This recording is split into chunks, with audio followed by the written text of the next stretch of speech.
It's a beautiful morning. I think I'll go outside for a while and just smile. Just taking some clean, fresh air. Hello everyone and welcome to the semi-finals of the Game Replays tournament. This time around we will be doing a 1v1 on Longra. Okay guys, so this is going to be a game featuring EpsilonSeb versus his opponent Seph. So Epsilon is going to be playing as the Americans and his opponent Seph is going to be playing as the PE. So Ryan is accompanying me. I would just give Ryan a quick opportunity. Ryan, welcome to the show. Thank you, sir. And there we go, that's Ryan, so he's back in action with me. So ready to get this started? Yep. Okay, and oh god, I didn't load it to 5 seconds again. Just 1 second. Oh, what a fail. You and your, like, happy trigger finger on that pause button, man. Yeah, I think it's just me. It's just me, man. Anyway, okay, so we're 5 seconds. So 5, 4, 3, 2, and 1. Here we go. Okay, so this was my personal opinion. We're actually on to round. Ryan, was it 5? Round 5 now, or round 6? No, this is the sixth round. It's the semifinals. Round Oh, 5 is the quarters. Okay, so if you guys have been watching some of the casts that I've had on my channel just today, we were doing rounds 3 and 4, and now all of a sudden it's 6. So me and Ryan are really trying to get through these as fast as possible. However, obviously there's going to be constraints on our personal lives and the fact that there's so many games, and obviously we cannot cast them fast enough. But we will be continuing to cast many of these even after the tournament is finished. So anyway, this is my personal opinion. Ryan, actually I'll let Ryan have a chance. Ryan, were you expecting a lot from Seb and Seph? Well, how do you not? I mean, you're talking Seb and Seph of all of all people. Of course, it's gonna be a great matchup. Well, to be honest, my opinion, my matchup that I was really hoping for in the finals was going to be Seph versus Seb, and well, it looks like they're going to be doing it in the semifinals. So I'm really happy that I'm going to be seeing two such great players versing each other. Seb and Seph are just absolutely out of this world, so it's great to be seeing both of them taking each other on. The Clash of the Titans, definitely there. So Ryan, can you tell me what is happening on the field at the moment?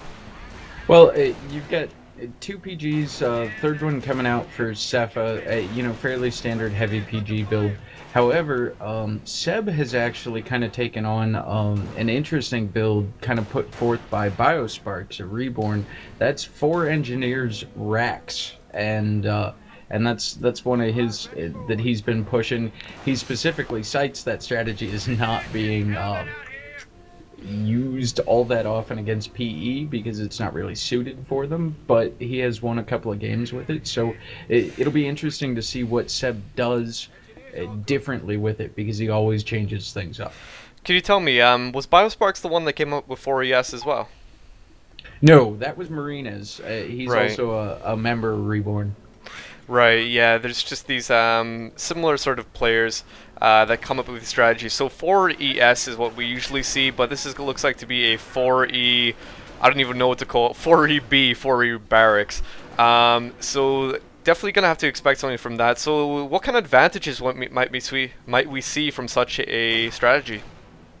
Well, with the way that engineers, are not so susceptible to suppression, they serve as kind of delaying tactics. Like you see the engineers here in the south kind of running away from the G43 squad.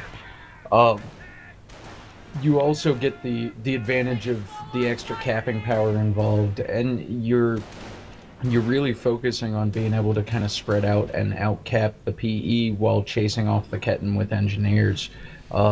So it's definitely a solid strat. It's been proven, but as far as what specific advantages it provides, it's more of a timing shift than standard 4 rifleman starts. Right. So I'm sort of thinking, because I've never personally used the 4EB, 4ES. Well, I've used 4ES, but not 4EB, for engineers and barracks.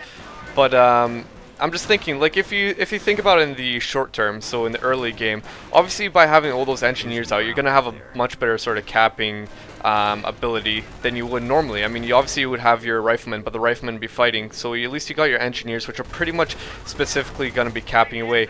But also the kind of nice thing is, if you keep those engineers alive to the late game, what you sort of start doing is opening up your options to late game armor, for example, because obviously if you have that armor out, you're going to need some way to repair that. And if you have all these engineers, so the 4 engineers for example, then you're going to have quite a ability to keep the tanks on the field for longer. Yeah, Biospark's version depends on a fairly rigid build order that uses, if I remember correctly, 2 M8s to go through it. And so, you know, he's using those engineers to keep those M8s healed up. Now, you can see, you know, the engineers down here against the PGs, they're actually not faring bad as far as, you know, just doing a little damage and being able to cause some empower damage in the process. The IHT, the 3PG Tier 2 IHT is what we saw Seph do on Semois, actually, against the Americans. So it looks like he might be trying it again against him. The only difference is that rather than having all the riflemen out, it's going to be 4 engineers instead. So if we're looking at the buildings inside Seb's base, he's actually got a WSC now, which is kind of an interesting sort of thing, in my opinion. There's obviously those infantry half-tracks out. Is there 2 of them? Yes, there is. Yeah, there is a second one.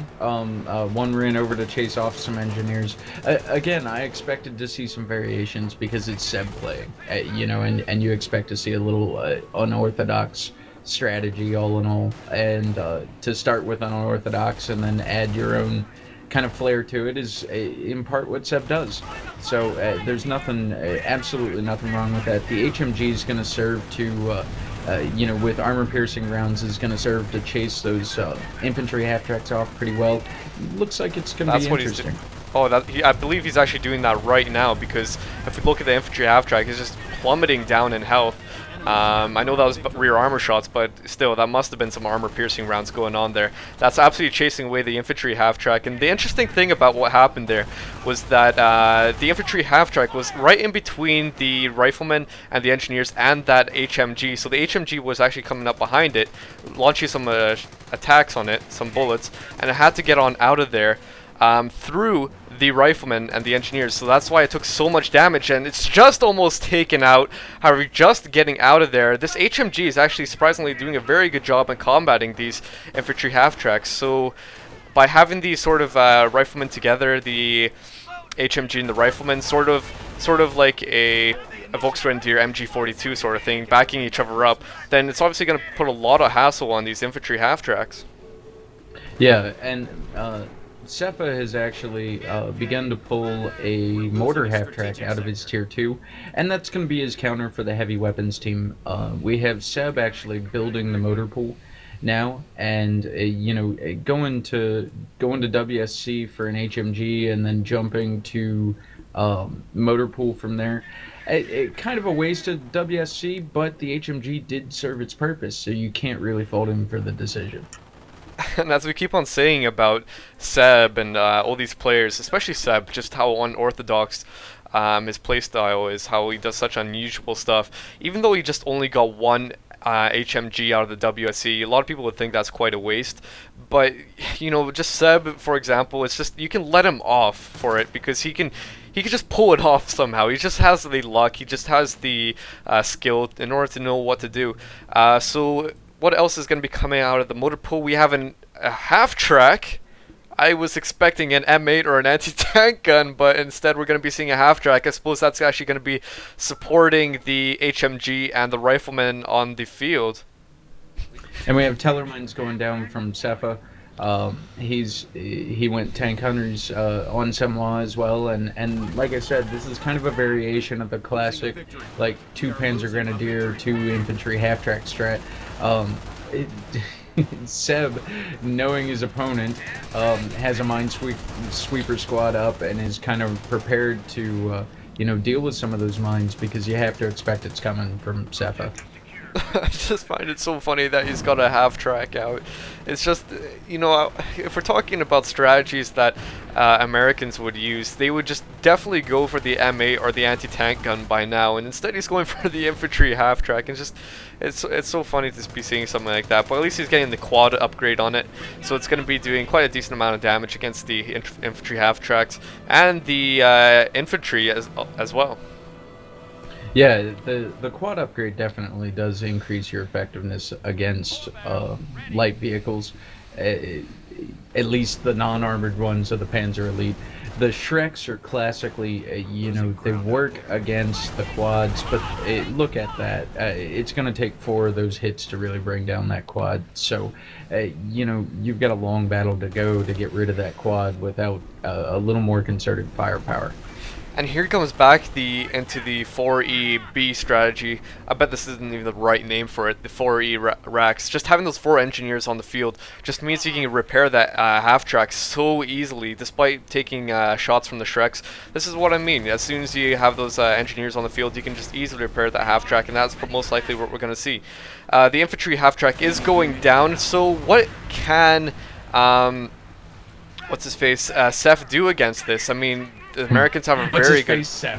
Hi, Seph. Yes, Seph. And I think what he's doing right now is kind of a wise thing. However, he's aiming at this cutoff without having the strategic point right outside of that victory point. So he's really not going to get anything cut off by capturing that point.